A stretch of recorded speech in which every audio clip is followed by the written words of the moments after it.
आज के वीडियो की शुरुआत में मैं इन्वेस्टिंग आइडियाज़ की कम्युनिटी को बहुत बड़ा थैंक यू बोलना चाहती हूँ। थोड़े से समय में ही आपने अपने कमेंट्स और आइडियाज़ से इस कम्युनिटी को बहुत ही वाइब्रेंट बना दिया है। और क्योंकि मैं आपके कमेंट्स बहुत ही ध्यान से पढ़ती हूँ और लास्ट वीडियो में मैंने निधि कुमारी और पवन कुमार के कमेंट को नोटिस किया और वहीं से आया हमारे आज के वीडियो का टॉपिक। आई एम अपराजिता और आप देख रहे हैं investing ideas by Angel One. आज के वीडियो में हम एक ऐसे सेगमेंट की बात करेंगे जो काफ़ी समय से अंडर परफॉर्मिंग रहा है और अब इसमें री रेटिंग शुरू हो गई है। यू गेस्ड इट राइट, आज हम बात करेंगे PSU स्टॉक्स की।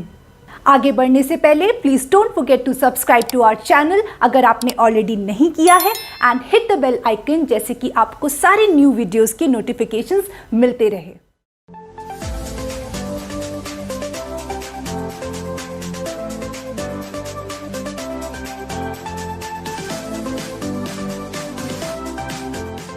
अब हम बात करेंगे PSU स्टॉक्स की, मगर उससे पहले आखिर PSU क्या होता है?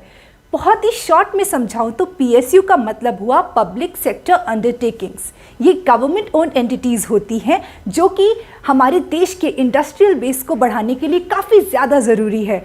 और PSUs किन सेक्टर्स में ज़्यादा से ज़्यादा ऑपरेट होती हैं? PSUs हमारे oil sector, power, infrastructure, finance, metals and minings, इन सब सेक्टर्स में ऑपरेट करती हैं। तो अभी हम PSU स्टॉक्स के बारे में बात क्यों कर रहे हैं? स्टॉक मार्केट अभी एक ऐसे जंक्चर पे है जहां पे मार्केट करेक्शन आने के चांसेस बहुत ही ज़्यादा हैं और ऐसे समय पे one needs to look for bets that are undervalued and also gives you margin of safety. यानी कि ऐसा अनडिस्कवर्ड स्पेस जहां पे पॉजिटिव ट्रिगर्स डेवलप हो रहे हो और PSU स्टॉक्स एक ऐसा ही स्पेस है।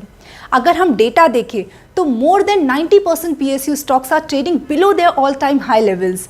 इसका मतलब PSU स्टॉक्स के वैल्यूएशंस बहुत ही स्ट्रांग हैं। जो सबसे अट्रैक्टिव पॉइंट है PSU स्टॉक्स के फेवर में वो ये कि PSU स्टॉक्स की डिविडेंड यील्ड FD रेट से भी ज़्यादा है।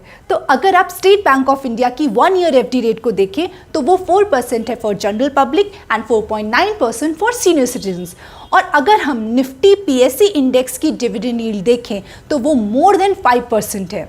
यानी कि अगर आप PSU स्टॉक्स में इन्वेस्ट करते हो तो आपको एवरेज 5% एनुअल डिविडेंड तो मिलेगा ही और साथ ही साथ शेयर प्राइस एप्रिसिएशन भी मिलेगा। तो पॉजिटिव ट्रिगर क्या है PSU स्टॉक्स के around? The reason is that the government is going aggressive on privatization.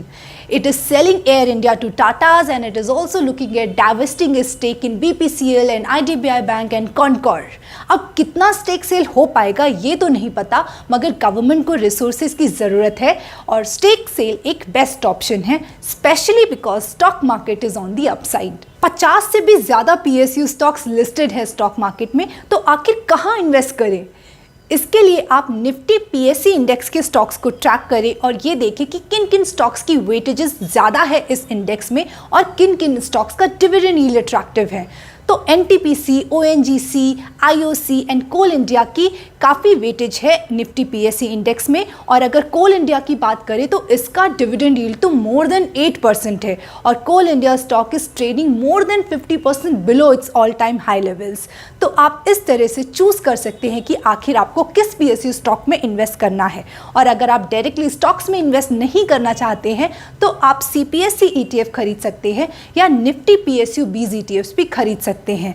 And you can also invest in PSU mutual funds, which is the safest option to take exposure in PSU stocks. तो आप किस PSU stock में, mutual fund में या ETF में invest करने वाले हो ये हमें कमेंट सेक्शन में ज़रूर बताएं। And don't forget to like this video and subscribe to our YouTube channel. मैं आपसे फिर मिलूंगी नेक्स्ट वीक इन्वेस्टिंग आइडियाज़ के एक न्यू एपिसोड में। Thank you so much.